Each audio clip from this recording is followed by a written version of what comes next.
بسم اللہ الرحمن الرحیم۔ ایک مسئلہ واضح کرنا چاہتا ہوں۔ عن جابر ان النبی صلی اللہ علیہ وسلم قال البقرة عن 7 والجزور عن 7۔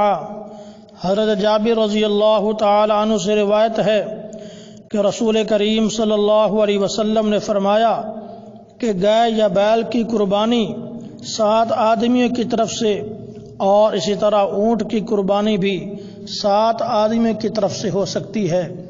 تو اس سے ہمیں معلوم ہوا کہ بڑے جانور کے اندر 7 آدمی شریک ہو سکتے ہیں، 7 سے کم تو شریک ہو سکتے ہیں، لیکن اگر 7 کے ساتھ 8واں ملا لیا تو پھر کسی کی طرف سے بھی قربانی نہیں ہوگی۔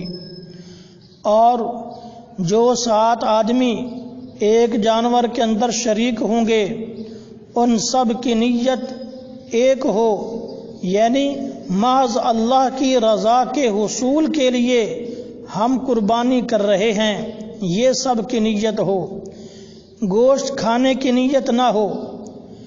اسی طرح جو 7 آدمی قربانی کے جانور میں شریک ہوں گے ان سب کا عقائد کے لحاظ سے یکساں ہونا ضروری ہے کہ سب کا عقیدہ ٹھیک ہو۔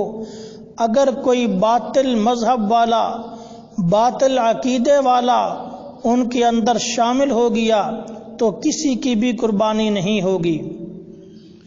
تو بڑے جانور کے اندر 7 آدمی شریک ہو سکتے ہیں، اس سے زیادہ شریک نہیں ہو سکتے۔ ہاں البتہ اس کے ساتھ ساتھ ایک اور مسئلہ بھی سنتے چلے جائیں کہ اگر کوئی شخص عقیقہ کرنا چاہتا ہو تو اس کے لیے بھی جائز ہے کہ وہ قربانی کے جانور میں اپنا عقیقے کا حصہ رکھ سکتا ہے۔ تو جس کی قربانی کی نیت ہوگی اس کی طرف سے وہ قربانی ہو جائے گی، اور جس کے عقیقہ کی نیت ہوگی اس کی طرف سے وہ عقیقہ ہو جائے گا۔ اور قربانی کرنی کس وقت ہے، اس کا وقت کون سا ہے؟ تو اس کا وقت عید الاضحیٰ کی نماز ادا کرنے کے بعد کا ہے۔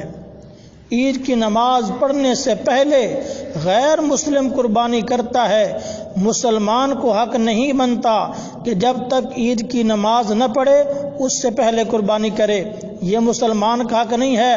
تو لہٰذا جب عید الاضحیٰ پڑھ لی جائے گی تو اس کے بعد قربانی کرنا ضروری ہے۔